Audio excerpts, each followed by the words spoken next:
وحاوقتهن دالكن غير سومالي لاد مربا يوانيا ورابا نقدين مربا دباتا دعضي مربا لكالبودي ديغان كبرشادنا وحي هايين ديغان كي بيح يميدك لبادي سومالي لاد كالدودي كو هايي وحينو هاين كويسو سو جيدي وحينو هاين بريشكي أدكا الدمي واي عليسك سومالي لاد مركي يفولي إلا دبنا دمن كاليسكا كذي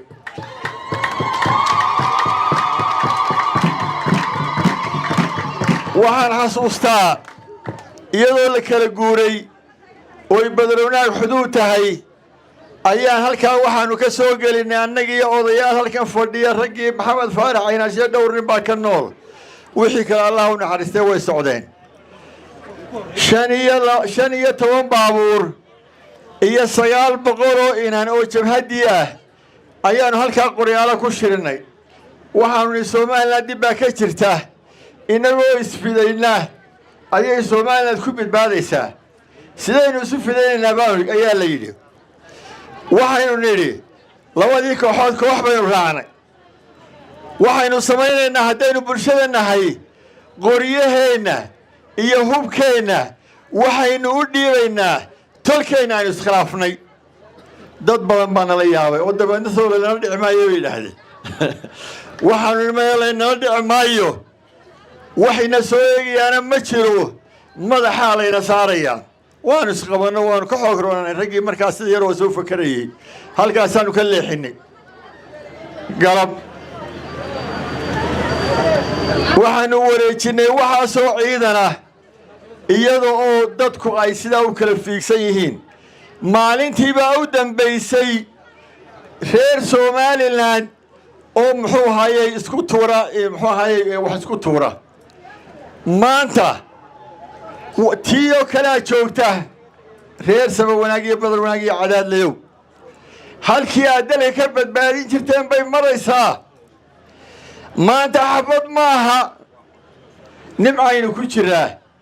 talay u baahantay taladaas waa maxay waddankeennii qabyaalad baa jiidhay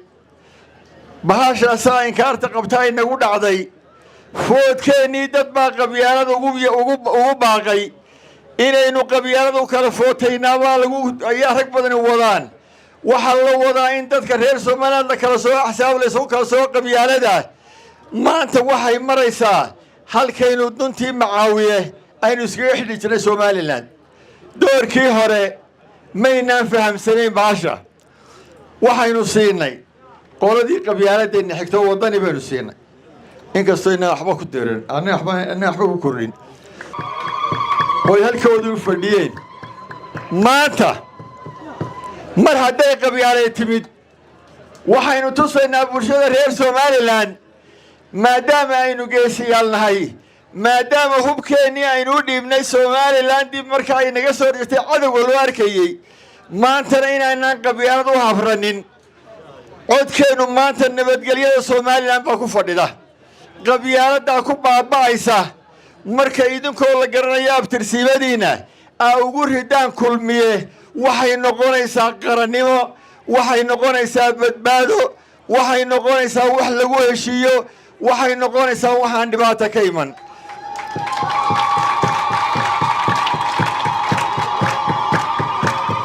reer qabyaaladu habrada maaha oo ilaahay quwad siiyey وقتهينو إنه بقول يا كنت أنا من بركني إنه بقول يا كنت من برشة بدن مسوق الله وعيدا كبدن وابتياشان مسوقيان مدحوينه كحيوه نكام محو هاي بلس أبكا أي كحيان وينو ومية والدين وحي نقطي ما أنت إنه نهاي أفرت الدار هرجيسا يكفر له إن نمت كم ذن هاي وحينكو كأني تلونا أكثر محو هاي عينو وضلنا هاي مقالة يجيس النمدي عيننا عدنا وهبرن ما تنوحن له هاي وحان ذكوي هاي ما لنا وتوحن مغلي أنا أوجنا قبيلة ذكوك حيسن أفر وضيق الله ويا oo dabeedna le Isxaaq baan wakiil ka nahay oo le Isxaaq baa halkaasoo qabyaalad raacay waxa weeyaan taas waa waxaan dhici karin waxaan leenahay nama taqaanid qabyaalada uma habrano qoomiyadaha uma habrano qaran keenidii jiro wanaagga yaqaan ma reer Somaliland Hargeysina waxa weeyaan xuduntii dalkan waa wadnihii qarankan innaga wadnaha hayna wadnahaas inaanu marna bukoonin ayaynu ku dadaalaynaa ninka fogna maqli mayno ma isku ognahay inaynu qarannimada ilaalino inaynu abtaganahay habarwadaaganahay inaynu ugu ridnaa abtaganahay ma isku ognahay inaynu dalka difaacana ma isku ognahay inaynu Hargeysa cid walba ka ilaalino sokeeye shisheeye ma isku ognahay inaynu jannada ilaalino ma isku ognahay